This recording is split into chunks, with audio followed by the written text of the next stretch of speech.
ABD Ulusal Güvenlik Danışmanı Jack Sullivan ve Çin Komünist Partisi Merkezi Komitesi Dışişleri Komisyonu Ofisi Direktörü İsviçre'nin Zürih kentinde bir araya gelerek iki ülke ilişkilerini ele aldı. Beyaz Saray'dan yapılan yazılı açıklamaya göre görüşmede Sullivan'ın uluslararası sorunların çözümü ve ikili ilişkilerdeki risk yönetimi konusunda ABD ve Çin'in birlikte çalışabileceği alanları gündeme getirdiği ifade edildi. Sullivan'ın insan hakları, Uygur, Hong Kong, Güney Çin Denizi ve Tayvan gibi alanlarda Çin'in eylemlerinden duyulan endişeyi de dile getirdiği belirtildi.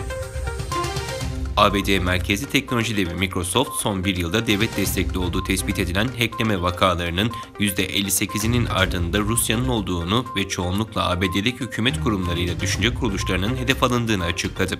Sıralamada Rusya'yı %23'te Kuzey Kore, %8'de Çin takip etti.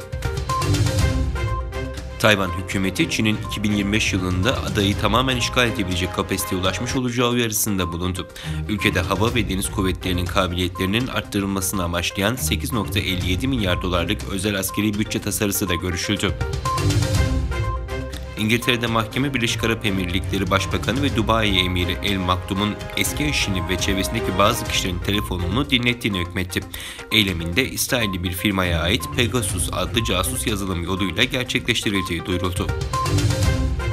Avrupa Birliği'nin 27 lideri 6 Balkan komşusu Arnavutluk, Bosna Hersek, Sırbistan, Karadağ, Kosova ve Kuzey Makedonya'ya 18 yıl önce verilen üyelik sözünü tekrarlarken Avusturya Başbakanı Sebastian Kurz'dan Türkiye uyarısı geldi.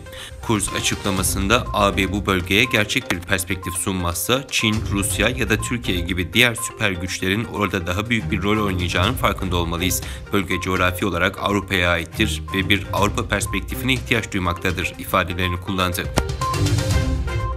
Taliban yönetimi Afganistan'da 15 Ağustos'ta durdurulan pasaport dağıtımına yeniden başladı. Taliban geçici hükümetinin İçişleri Bakanlığı Pasaport Genel Müdürü Vekili Alemgül Hakkani ilk etapta tüm işlemleri tamamlanan 25.000 pasaportun dağıtımının yapılacağını söyledi.